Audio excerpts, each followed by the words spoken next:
It's my third class on law of demand. Today I will discuss the exceptions to the law of demand. अब मैं अगर exceptions की बात करूं तो एक्सेप्शंस क्या होते हैं? एक्सेप्शंस वो होते हैं जहां पे लॉ ऑफ डिमांड अप्लाई नहीं होता है। मतलब सर, मतलब ये कि हम लोग सीखे थे प्राइस घटेगा तो डिमांड बढ़ेगा और प्राइस बढ़ेगा तो डिमांड घटेगा। ये चीज अब नहीं होगा।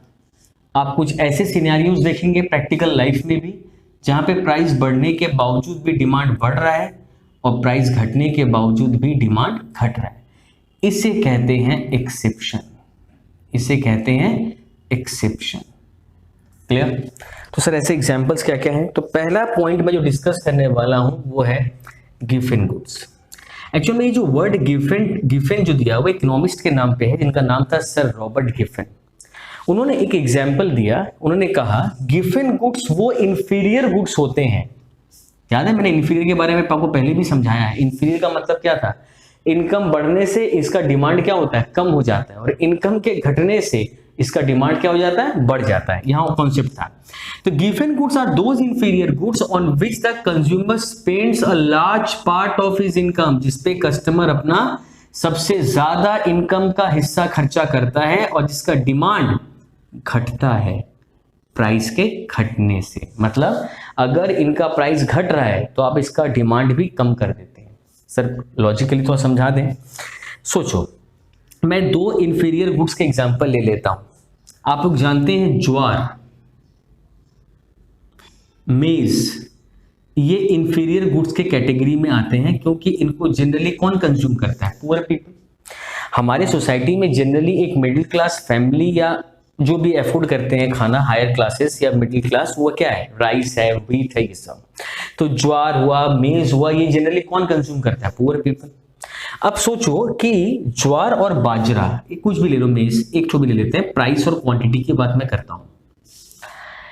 सोचो कि इसका दाम था 50 रुपीज, ठीक है, और आपका टोटल क्वांटिटी का इंटेक होता था 2, तो आपके पास 100 रुपए होते थे, आप खर्च कर देते थे। समझ रहे हो? तो 2 केजी, क्योंकि देखो कोई भी चीज खरीदने का एक तो लिमिटेशन होता है ना, आपका तो एक लिमिट है कितना आप खाना खाओगे। तो ठीक है, तो आप 2 केजी खरीदते थे, आपका रिक्वायरमेंट पूरा हो जाता था 100 रुपया में। ठीक है, अब बात क्या हुआ कि सोचो इस मेज का दाम 15 रुपया हो गया। कितना हो गया? 15। आप सोच रहे हो यार 15 रुपया है तो क्या करूं, मेरे को भी सुपीरियर खाने का मन करता है। अब सुपीरियर खाने जाऊं कैसे? सोचो मैं इसका दाम, एक काम करता हूं, 15 नहीं मैं 20 कर देता हूं। चलो ठीक है, 20 ले लेता हूं। 20 रुपया हो गया, 15 भी ले सकते थे, ऐसा कुछ नहीं है, 20 रुपया ले लिया। तो अगर आप सोचते हो कि यार मैं एक के लिए ये खरीद लेता हूं, 20 तो हो गया। अब मेरे पास 80 रुपए बच गए। कितने बच गए? 80 रुपए। राइस का दाम 80 रुपया केजी था। कितना था? 80 रुपया केजी। तो मैं क्या सोचा, इंटू 1 यार 1 केजी राइस भी ले लेते हैं, तो हमको भी सुपीरियर खाना खाने का मन करता है, मैं ले सकता हूं। तो इसका मतलब क्या होगा? देखो, अगर कोई इंसान ये सोचे कि ज्वार का प्राइस अगर कम हो गया तो सामने वाला कस्टमर उसका क्वांटिटी बढ़ा देगा as per the law of demand, लेकिन उसने क्या किया? क्वांटिटी कम कर दिया और वो क्या हो गया? शिफ्ट हो गया टूवर्ड्स द सुपीरियर आइटम। तो ये तो लॉ ऑफ डिमांड के अगेंस्ट में चला गया ना। तो लॉ ऑफ डिमांड में क्या पढ़े थे कि प्राइस अगर घटता है तो डिमांड क्या होना चाहिए? बढ़ना चाहिए। लेकिन एज ए कंज्यूमर वो क्या किया, क्योंकि उसका तो लिमिटेशन 2 केजी का ही है इंटेक ऑफ फूड, उसका रिक्वायरमेंट ही 2 केजी था, तो उसने क्या सोचा, भैया 1 किलो ये खरीद लेते हैं, 1 किलो ये खरीद लेते हैं, क्योंकि हर एक इंसान को सुपीरियर क्वालिटी का खाना खाना पसंद होता है। उल्टा भी हो जाता है कभी कभी। क्या हो गया? सोचो यही ज्वार का दाम 50 रुपया से क्या हो गया? 55 पे आ गया। कितना पे आ गया? 55 पे आ गया। तो इंसान क्या करेगा? बोलेगा भैया आप तो राइस जो खाते थे छोड़ दो, वापस हम कहाँ चले जाएंगे? 1 पॉइंट समथिंग या 2 केजी खरीद लेंगे, 110 रुपये मेरा खर्चा होगा। तो अल्टीमेटली क्या हुआ? तो मैंने जो लिखा था, demand for which falls with fall in the price. तो जैसे प्राइस फॉल हुआ इसका डिमांड कम हो गया था, और जैसे ही इसका प्राइस बढ़ा इसका डिमांड क्या हो गया? बढ़ गया। तो ये था आपका point number 1 which is the given goods. Now point number 2 में अगर हम आते हैं, आर्टिकल ऑफ स्नॉब अपील। देखो स्नॉब अपील मतलब कॉन्स्पिशियस कंजम्पशन। मतलब The law of demand does not apply to the commodities which serve as a status symbol। देखो कुछ सामान ऐसे होते हैं जो आपके स्टेटस को शो करते हैं, जैसे महंगा गाड़ी, महंगे कपड़े, महंगे ब्रांड के वॉचेस, डायमंड्स, रिंग्स, नेकलेसेस, कुछ ऐसी चीजें होती है जिसको देख के एक कोई भी इंसान बोल देगा भाई ये पैसे वाला है, उसका स्टेटस बड़ा ऊंचा है, ये देख के लगता है। इससे क्या होता है, सोशल प्रेस्टीज बढ़ता है और या अपने वेल्थ का इंसान डिस्प्ले करता है, सोने की चेन, सोने के कड़े सब पहनकर घूम रहा है तो दिखा रहे देखो मैं कितने पैसा वाला हूं। ये तो यहां पर क्या होता है, तो जो इंसान को अपना रिचनेस को शो करना है, जो इंसान को ये शो करना है कि मैं बहुत पैसे वाला हूं, तो वो क्या करता है, वो वही सामान खरीदता है जो एक आम आदमी अफोर्ड नहीं कर सकता, तभी तो अलग दिखेगा ना। यानी महंगे सामान को वो परचेस करता है, लेकिन लॉ ऑफ डिमांड क्या कहता है कि महंगे सामान को हम लोग परचेस नहीं करते, हम लोग सोचते हैं भी प्राइस कम होगा फिर खरीदेंगे। तो जनरली डायमंड देखोगे आप, जो रिच लेडीज होती हैं वो डायमंड की ज्वेलरीज वगैरह, रिंग्स वगैरह खरीदना पसंद करती हैं ताकि वो सोसाइटी में ये शो कर सके we belongs to a higher class. तो ये होता है लॉ ऑफ डिमांड जहां पे अप्लाई नहीं होता, article of snob appeal. Third है expectation about the future price. ये बड़ा इंपॉर्टेंट पॉइंट है, मैंने इसमें 4 लाइन लिखी भी है, आप थोड़ा सा ध्यान दो। If a price of a commodity is rising today, सोचो गोल्ड आज के टाइम में तो महंगा है, गोल्ड तो सस्ता चीज नहीं है, आज भी महंगा है। और कभी कभी ऐसी भी न्यूज आती रहती है कि गोल्ड आने वाले टाइम पे क्या होने वाला है, और बढ़ने वाला है। और क्या होने वाला है, बढ़ने वाला है। अब किसी के घर में अगर शादी हो जाए, शादी होने वाली है, तो क्या सोचेगा बंदा, भाई अभी 40,000 करके सोना है, आने वाले टाइम में तो 50,000 हो जाएगा, फिर मेरे पास 6 महीने का वक्त है, 6 महीने बाद शादी है, तो क्या करेगा, आज ही परचेस करेगा। वो क्या रुकेगा, सोना कम होगा तब हम खरीदेंगे, क्योंकि उसके पास इतना टाइम नहीं है। तो कहने का मतलब है if a price of a commodity is rising today, आज बढ़ रहा है, और it is likely to rise more in the near future, आने वाले वक्त में और भी बढ़ेगा, तो people will buy more even at higher price. तो हम लोग क्या करेंगे, आज ही खरीद लेंगे और स्टोर कर लेंगे, क्योंकि हम जानते हैं आने वाले टाइम में और महंगा होने वाला है। सिमिलरली कभी अगर ये न्यूज आ जाता है कि आने वाले वक्त में उसका दाम बड़ा कम होने वाला है, ठीक है, तो हम लोग क्या करते हैं, हमारा पोस्टपोन कर देते हैं, अपने परचेज अभी नहीं खरीदते हैं, अपने क्या करते हैं, वेट करते हैं, यार उसको कम हो जाने दे, जब कम हो जाएगा तब हम लोग क्या करेंगे, परचेज कर लेंगे।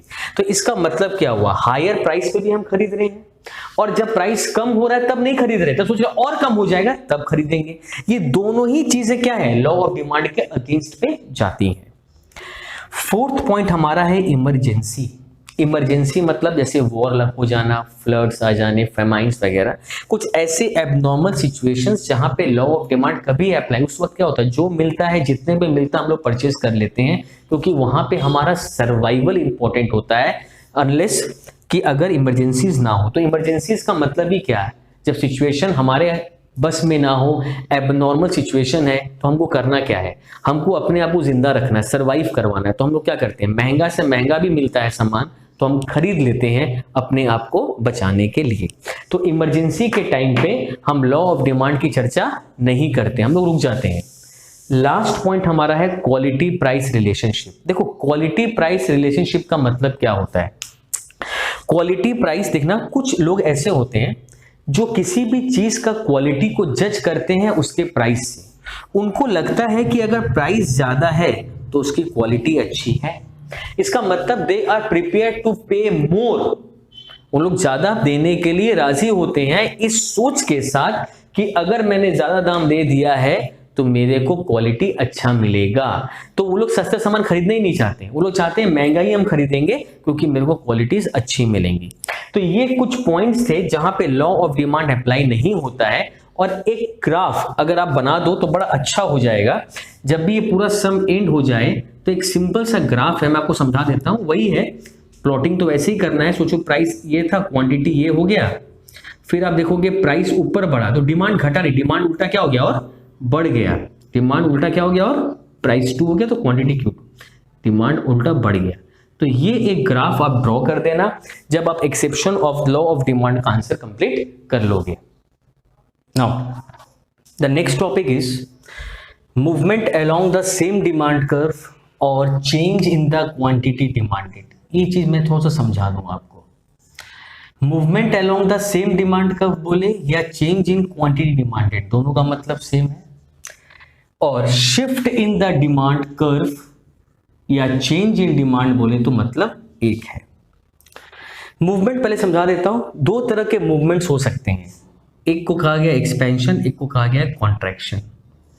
एक्सपेंशन मतलब एक्सटेंशन, मतलब क्वांटिटी बढ़ रहा है due to fall in price, price के घटने से डिमांड बढ़ता है।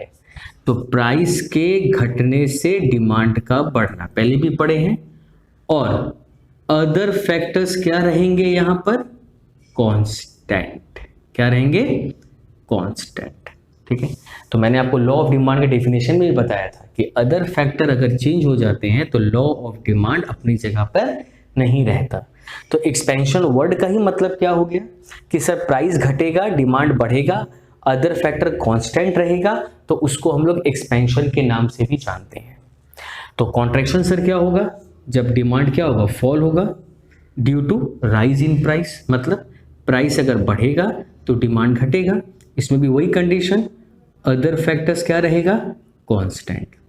अदर फैक्टर क्या रहेगा, कांस्टेंट। तो इसे कहते हैं मूवमेंट। तो मूवमेंट सर दो तरह का हो गया, एक एक्सपेंशन और एक कॉन्ट्रैक्शन।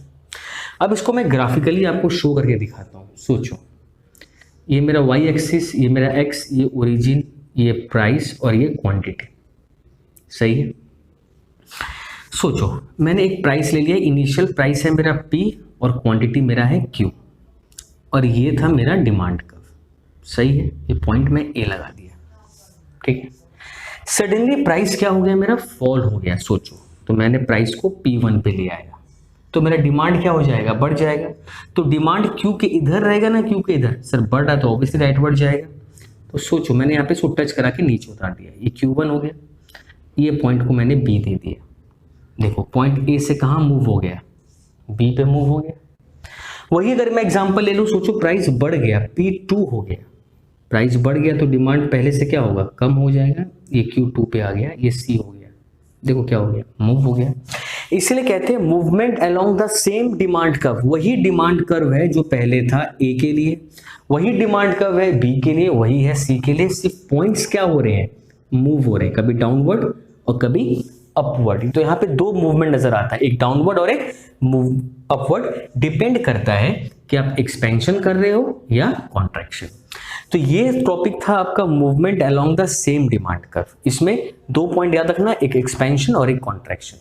अब हम लोग आते हैं शिफ्ट की तरफ। शिफ्ट में भी दो पॉइंट है, एक है इंक्रीज और एक है डिक्रीज। इंक्रीज का मतलब सर क्या, डिमांड बढ़ना, तो सर एक्सपेंशन का मतलब भी तो डिमांड बढ़ना था।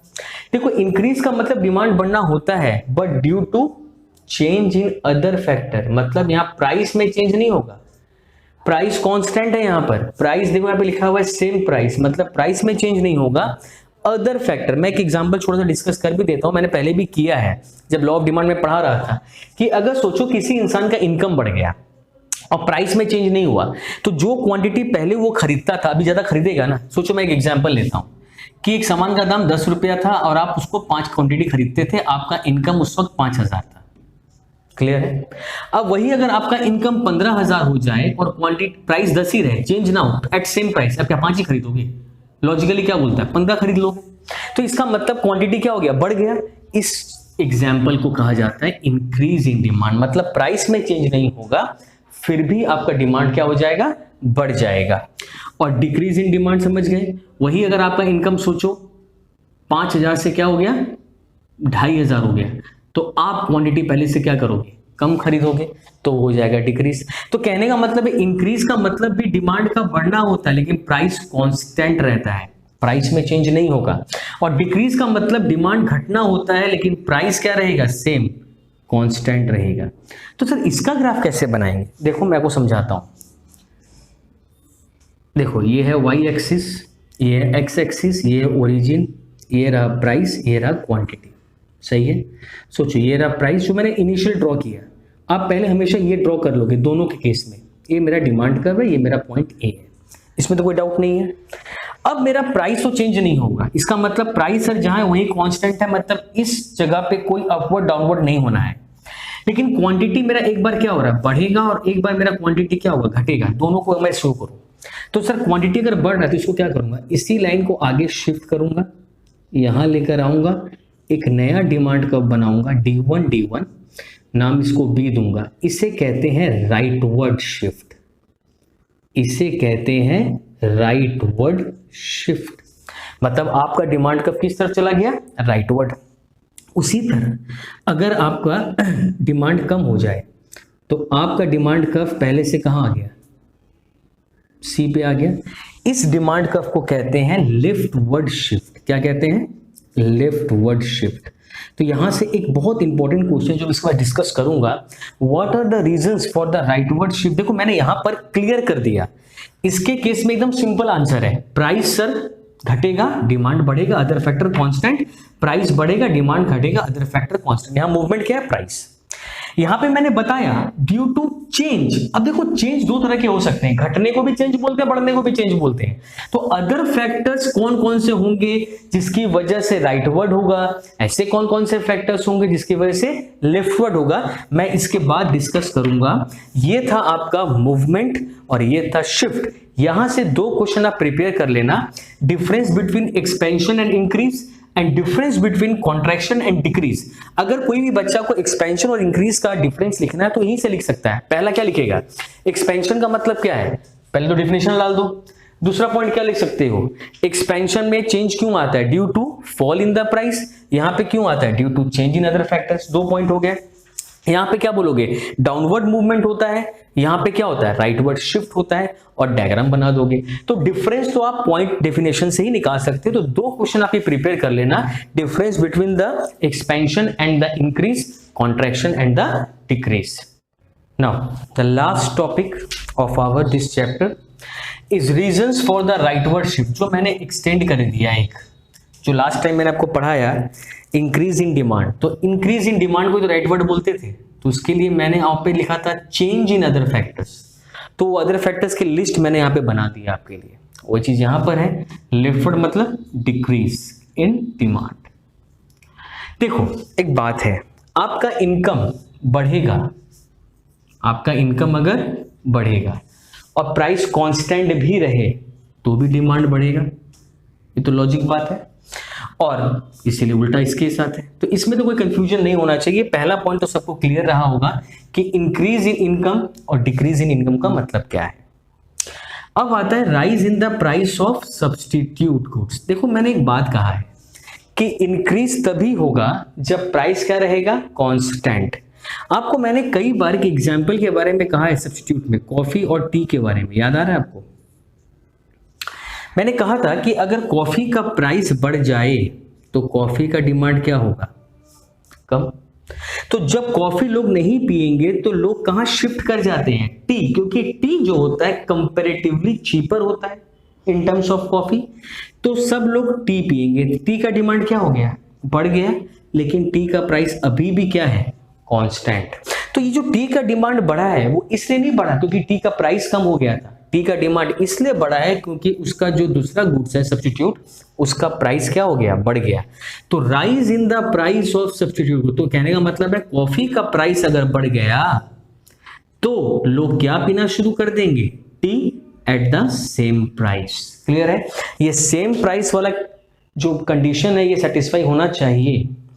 उस तरह इसका उल्टा कर दिया हम लोग, फॉल इन द प्राइस। वैसे अगर उल्टा हो जाए, प्राइस घट गया तो सब लोग कहां आ जाएंगे, कॉफी पीने। तो जो लोग टी पीते थे वो भी कॉफी में शिफ्ट हो जाएंगे क्योंकि coffee is comparatively superior in terms of T, constant है। तो टी का प्राइस कुछ भी नहीं हुआ, ना तो बढ़ा ना तो घटा, फिर भी उसका डिमांड घट गया क्योंकि उसका सब्स्टिट्यूट गुड्स का प्राइस क्या हो गया है, फॉल हो गया है। क्लियर हो रहा है चीज। तो ये था पॉइंट नंबर 2।